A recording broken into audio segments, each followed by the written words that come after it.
East of the Sun and West of the Moon, a Norwegian fairy tale. Once upon a time there was a poor husbandman who had many children and little to give them in the way either of food or clothing. They were all pretty, but the prettiest of all was the youngest daughter, who was so beautiful that there were no bounds to her beauty. So once, it was late on a Thursday evening in autumn and wild weather outside, terribly dark, and raining so heavily and blowing so hard that the walls of the cottage shook again. They were all sitting together by the fireside, each of them busy with something or other, when suddenly someone rapped 3 times against the window pane. The man went out to see what could be the matter, and when he got out there stood a great big white bear. "Good evening to you," said the white bear. "Good evening," said the man. "Will you give me your youngest daughter?" said the white bear. "If you will, you shall be as rich as you are poor now." Truly, the man would have had no objection to being rich, but he thought to himself, "I must first ask my daughter about this." So he went in and told them that there was a great white bear outside, who had faithfully promised to make them all rich if he might but have the youngest daughter. She said no, and would not hear of it. So the man went out again and settled with the white bear that he should come again next Thursday evening and get her answer. Then the man persuaded her and talked so much to her about the wealth that they would have, and what a good thing it would be for herself, that at last she made up her mind to go, and washed and mended all her rags, made herself as smart as she could, and held herself in readiness to set out. Little enough had she to take away with her. Next Thursday evening the white bear came to fetch her. She seated herself on his back with her bundle, and thus they departed. When they had gone a great part of the way, the white bear said, "Are you afraid?" "No, that I am not," said she.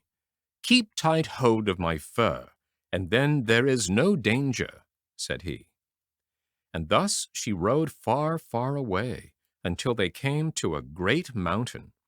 Then the white bear knocked on it, and a door opened, and they went into a castle, where there were many brilliantly lighted rooms, which shone with gold and silver, likewise a large hall in which there was a well-spread table, and it was so magnificent that it would be hard to make anyone understand how splendid it was. The white bear gave her a silver bell, and told her that when she needed anything she had but to ring this bell, and what she wanted would appear. So after she had eaten, and night was drawing near, she grew sleepy after her journey, and thought she would like to go to bed. She rang the bell, and scarcely had she touched it before she found herself in a chamber where a bed stood ready-made for her, which was as pretty as anyone could wish to sleep in. It had pillows of silk, and curtains of silk fringed with gold, and everything that was in the room was of gold or silver. But when she had lain down and put out the light, a man came and lay down beside her. And behold, it was the white bear, who cast off the form of a beast during the night. She never saw him, however, for he always came after she had put out her light, and went away before daylight appeared. So all went well and happily for a time, but then she began to be very sad and sorrowful, for all day long she had to go about alone, and she did so wish to go home to her father and mother and brothers and sisters. Then the white bear asked what it was that she wanted, and she told him that it was so dull there in the mountain, and that she had to go about all alone, and that in her parents' house at home there were all her brothers and sisters, and it was because she could not go to them that she was so sorrowful. "There might be a cure for that," said the white bear, "if you would but promise me never to talk with your mother alone, but only when the others are there too, for she will take hold of your hand," he said, "and will want to lead you into a room to talk with you alone. But that you must by no means do, or you will bring great misery on both of us." So one Sunday the white bear came and said that they could now set out to see her father and mother, and they journeyed thither, she sitting on his back, and they went a long, long way, and it took a long, long time. But at last they came to a large white farmhouse, and her brothers and sisters were running about outside it, playing, and it was so pretty that it was a pleasure to look at. "Your parents dwell here now," said the white bear, "but do not forget what I said to you, or you will do much harm both to yourself and me." "No, indeed," said she, "I shall never forget." And as soon as she was at home, the white bear turned round and went back again. There were such rejoicings when she went into her parents that it seemed as if they would never come to an end. Everyone thought that he could never be sufficiently grateful to her for all she had done for them. Now they had everything that they wanted, and everything was as good as it could be. They all asked her how she was getting on where she was. All was well with her too, she said, and she had everything she could want. What other answers she gave I cannot say, but I am pretty sure that they did not learn much from her. But in the afternoon, after they had dined at midday, all happened just as the white bear had said. Her mother wanted to talk with her alone in her own chamber, but she remembered what the white bear had said, and would on no account go. "What we have to say can be said at any time," she answered. But somehow or other her mother at last persuaded her, and she was forced to tell the whole story. She told how every night a man came and lay down beside her when the lights were all put out, and how she never saw him, because he always went away before it grew light in the morning, and how she continually went about in sadness, thinking how happy she would be if she could but see him, and how all day long she had to go about alone, and it was so dull and solitary. "Oh!" cried the mother in horror, "you are very likely sleeping with a troll. But I will teach you a way to see him. You shall have a bit of one of my candles, which you can take away with you hidden in your breast. Look at him with that when he is asleep, but take care not to let any tallow drop upon him." So she took the candle and hid it in her breast, and when evening drew near, the white bear came to fetch her away. When they had gone some distance on their way, the white bear asked her if everything had not happened just as he had foretold, and she could not but own that it had. "Then, if you have done what your mother wished," said he, "you have brought great misery on both of us." "No," she said, "I have not done anything at all." So when they reached home and had gone to bed, it was just the same as it had been before, and a man came and lay down beside her, and late at night, when she could hear that he was sleeping, she got up and kindled a light, lit her candle, let her light shine on him, and saw him. And he was the handsomest prince that eyes had ever beheld, and she loved him so much that it seemed to her that she must die if she did not kiss him that very moment. So she did kiss him, but while she was doing it, she let 3 drops of hot tallow fall upon his shirt, and he awoke. "What have you done now?" said he. "You have brought misery on both of us. If you had but held out for the space of 1 year, I should have been free. I have a stepmother who has bewitched me so that I am a white bear by day and a man by night. But now all is at an end between you and me, and I must leave you and go to her. She lives in a castle which lies east of the sun and west of the moon, and there too is a princess with a nose which is 3 ells long, and she now is the one whom I must marry." She wept and lamented, but all in vain. Forgo he must. Then she asked him if she could not go with him. But no, that could not be. "Can you tell me the way then, and I will seek you? That I may surely be allowed to do." "Yes, you may do that," said he, "but there is no way thither. It lies east of the sun and west of the moon, and never would you find your way there." When she awoke in the morning, both the prince and the castle were gone, and she was lying on a small green patch in the midst of a dark, thick wood. By her side lay the self-same bundle of rags which she had brought with her from her own home. So when she had rubbed the sleep out of her eyes and wept till she was weary, she set out on her way, and thus she walked for many and many a long day, until at last she came to a great mountain. Outside it, an aged woman was sitting, playing with a golden apple. The girl asked her if she knew the way to the prince who lived with his stepmother in the castle which lay east of the sun and west of the moon, and who was to marry a princess with a nose which was 3 ells long. "How do you happen to know about him?" inquired the old woman. "Maybe you are she who ought to have had him." "Yes, indeed I am," said she. "So it is you, then," said the old woman. "I know nothing about him but that he dwells in a castle which is east of the sun and west of the moon. You will be a long time in getting to it, if you ever get to it at all, but you shall have the loan of my horse, and then you can ride on it to an old woman who is a neighbor of mine. Perhaps she can tell you about him. When you have got there, you must just strike the horse beneath the left ear and bid it go home again. But you may take the golden apple with you." So the girl seated herself on the horse and rode for a long, long way, and at last she came to the mountain, where an aged woman was sitting outside with a gold carding comb. The girl asked her if she knew the way to the castle which lay east of the sun and west of the moon, but she said what the first old woman had said. "I know nothing about it, but that it is east of the sun and west of the moon, and that you will be a long time in getting to it, if ever you get there at all. But you shall have the loan of my horse to an old woman who lives the nearest to me. Perhaps she may know where the castle is, and when you have got to her, you may just strike the horse beneath the left ear and bid it go home again." Then she gave her the gold carding comb, for it might perhaps be of use to her, she said. So the girl seated herself on the horse and rode a wearisome long onward way again. And after a very long time she came to a great mountain, where an aged woman was sitting, spinning at a golden spinning wheel. Of this woman too she inquired if she knew the way to the prince, and where to find the castle which lay east of the sun and west of the moon. But it was only the same thing once again. "Maybe it was you who should have had the prince," said the old woman. "Yes, indeed, I should have been the one," said the girl. But this old crone knew the way no better than the others.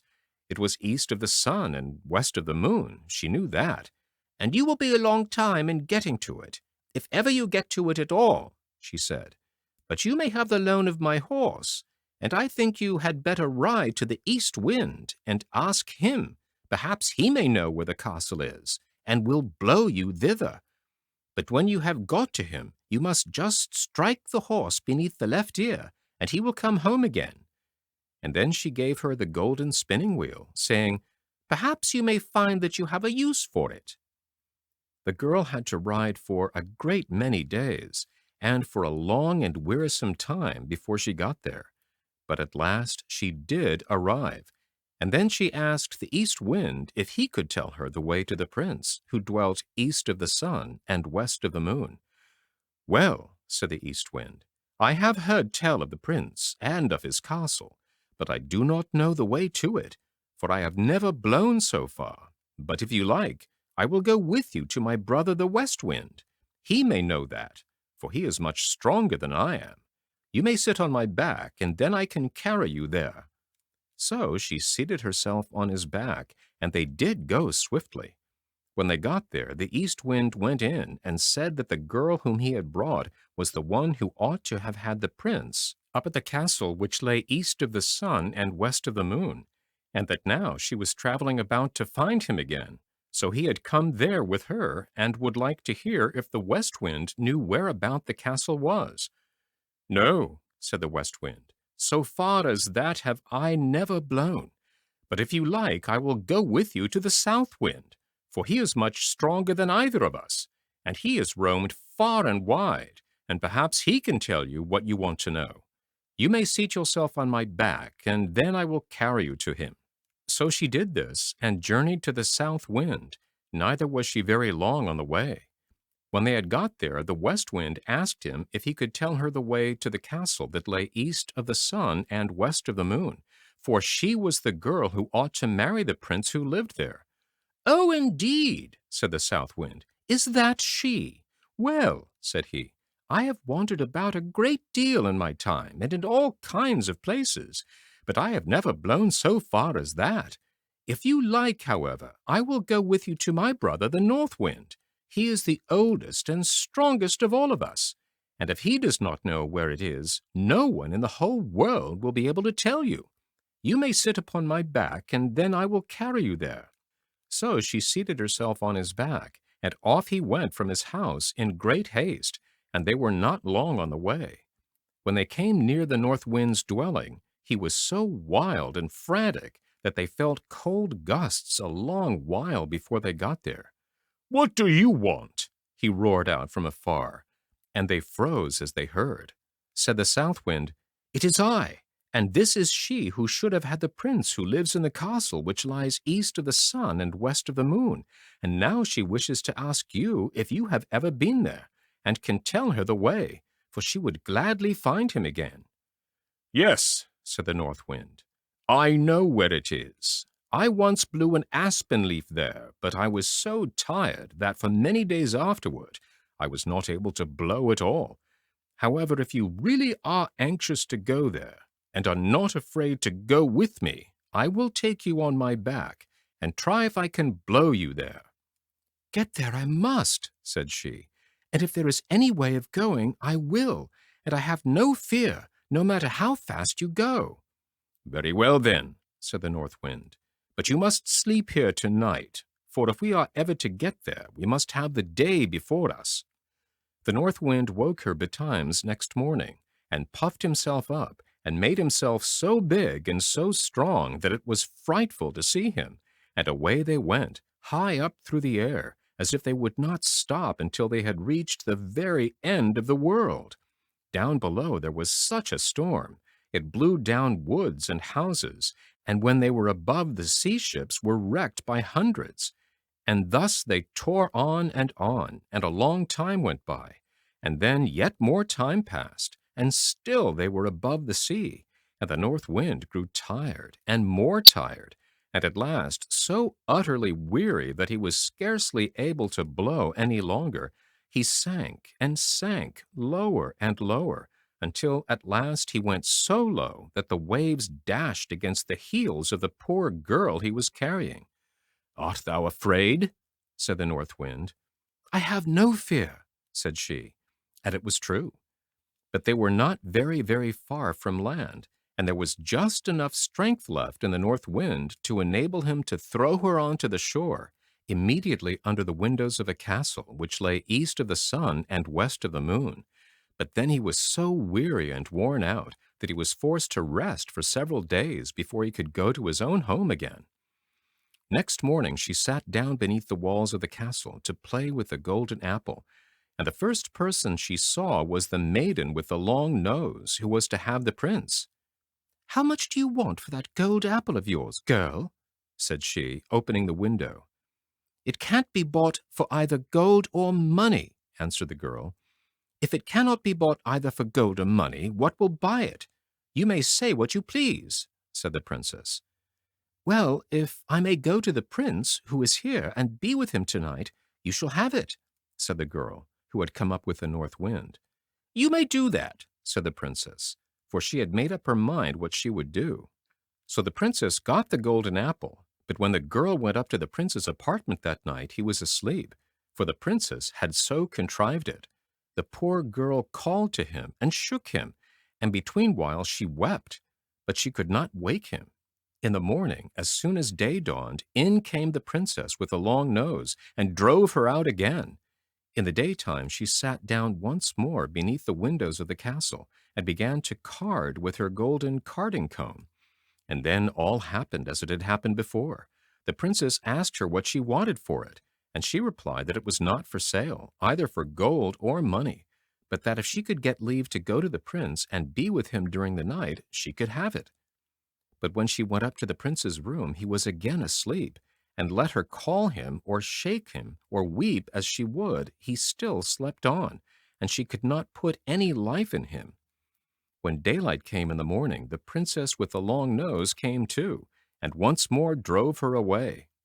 When day had quite come, the girl seated herself under the castle windows, to spin with her golden spinning wheel, and the princess with the long nose wanted to have that also. So she opened the window and asked what she would take for it. The girl said what she had said on each of the former occasions, that it was not for sale, either for gold or for money, but if she could get leave to go to the prince who lived there and be with him during the night, she should have it. "Yes," said the princess, "I will gladly consent to that." But in that place there were some Christian folk who had been carried off, and they had been sitting in the chamber which was next to that of the prince, and had heard how a woman had been in there, who had wept and called on him 2 nights running, and they told the prince of this. So that evening, when the princess came once more with her sleeping drink, he pretended to drink, but threw it away behind him, for he suspected that it was a sleeping drink. So when the girl went into the prince's room this time, he was awake, and she had to tell him how she had come there. "You have come just in time," said the prince, "for I should have been married tomorrow. But I will not have the long-nosed princess, and you alone can save me. I will say that I want to see what my bride can do, and bid her wash the shirt which has the 3 drops of tallow on it. This she will consent to do, for she does not know that it is you who let them fall on it. But no one can wash them out but one born of Christian folk. It cannot be done by one of a pack of trolls. And then I will say that no one shall ever be my bride but the woman who can do this, and I know that you can." There was great joy and gladness between them all that night. But the next day, when the wedding was to take place, the prince said, "I must see what my bride can do." "That you may do," said the stepmother. "I have a fine shirt, which I want to wear as my wedding shirt, but 3 drops of tallow have got upon it, which I want to have washed off, and I have vowed to marry no one but the woman who is able to do it, and if she cannot do that, she is not worth having." Well, that was a very small matter, they thought, and agreed to do it. The princess with the long nose began to wash as well as she could, but the more she washed and rubbed, the larger the spots grew. "Ah, you can't wash it all," said the old troll hag who was her mother. "Give it to me." But she too had not had the shirt very long in her hands before it looked worse still, and the more she washed it and rubbed it, the larger and blacker grew the spots. So the other trolls had to come and wash, but the more they did, the blacker and uglier grew the shirt, until at length it was as black as if it had been up the chimney. "Oh," cried the prince, "not one of you is good for anything at all. There is a beggar girl sitting outside the window, and I'll be bound that she can wash better than any of you. Come in, you girl there," he cried. So she came in. "Can you wash this shirt clean?" he cried. "Oh, I don't know," she said, "but I will try." And no sooner had she taken the shirt and dipped it in the water than it was as white as driven snow, and even whiter than that. "I will marry you," said the prince. Then the old troll hag flew into such a rage that she burst, and the princess with the long nose and all the little trolls must have burst too, for they have never been heard of since. The prince and his bride set free all the Christian folk who were imprisoned there, and took away with them all the gold and silver that they could carry, and moved far away from the castle, which lay east of the sun and west of the moon. The end.